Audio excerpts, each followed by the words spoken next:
மக்களே எல்லாரும் எப்படி இருக்கீங்க? நல்லா இருக்கீங்களா? அன்னைக்கு மாட்டை பற்றிட்டு வந்தாச்சு மக்களே.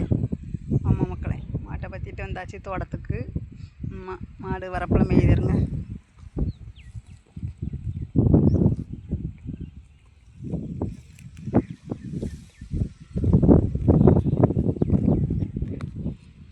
மாடை பற்றிட்டு வந்தாச்சு. மாட்டை மேய்ச்சிக்கிட்டு இதான் வேலை. சாயந்தரம் ஆகிட்டுனா மாடு பற்றி மேய்க்கிறது தான் வேலை மக்களே. எனக்கு எங்கள் தோட்டத்தை சுற்றி அப்படியே விட்டு மேய்க்கிறது. தட்டையை பாருங்க, தட்டைக்கு ரொம்ப தண்ணி பாய்க்கல, காஞ்சி போயிடக்கா. காஞ்சிட்டு தண்ணி கிணத்துல இல்லை, ஊற தான் போட வேண்டியிருக்கு. வெயில் இப்படி அடிக்குது, என்ன செய்ய? விவசாயிகள்லாம் என்ன பண்ணுறது எனக்கே தெரியல மக்களே. மாடு மேய்க்கிறது எவ்வளோ கஷ்டம் தெரியுமா? மாடை வளர்க்குறது எவ்வளோ கஷ்டம்னு தெரியுமா மக்களே? மாடு வளர்க்குறது எவ்வளோ கஷ்டம் தெரியுமா? அதுக்கு எவ்வளோ பேணணும் தெரியுமா?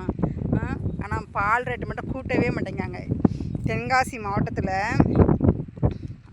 ஆலங்குளம் தாலுகாவில் எங்கள் ஊரில் பால் 1 லிட்ரு பால் 32 ரூபாய்க்கு தான் எடுக்காங்க.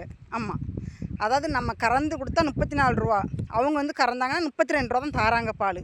நாங்கள் எப்படி என்ன பண்ணட்டும்? 1 லிட்ரு தண்ணியே 15 ரூபா, ஆனால் 1 லிட்ரு பால் வெறும் 32 ரூபாய்க்கு தான் எடுக்காங்க எங்களுக்கு. நாங்கள் யார்கிட்ட போய் சொல்ல? தயவு செய்து மக்களே, இதில் வந்து பால் விலை கொஞ்சம் கூட்டித்தாங்க, ஒரு 10 ரூபா கூட்டித்தாங்க. அதுபோல் எங்கள் கிராமத்தில் வந்து பால் ரேட் அதிகமாக ஆக்க மாட்டாங்க. அங்கே லோக்கலில் தான் எடுக்காங்க. இங்கே பண்ணையில் போய் எடுக்கிறதுக்கு வந்து வீட்டில் வந்து எடுக்க மாட்டாங்க. பண்ணையில் உள்ளவங்க வீட்டில் வந்து எடுக்க மாட்டாங்க. பண்ணைக்கு ரொம்ப தூரம் பற்றிட்டு போக முடியாது. ஏன்னா இவங்க அப்பா வெளியில் வேலைக்கு போகிறதுனால நான் பற்றிட்டு போயிட மாட்டேன். பண்ணையில் உள்ளவங்க வீட்டில் வந்து வாங்க மாட்டாங்க.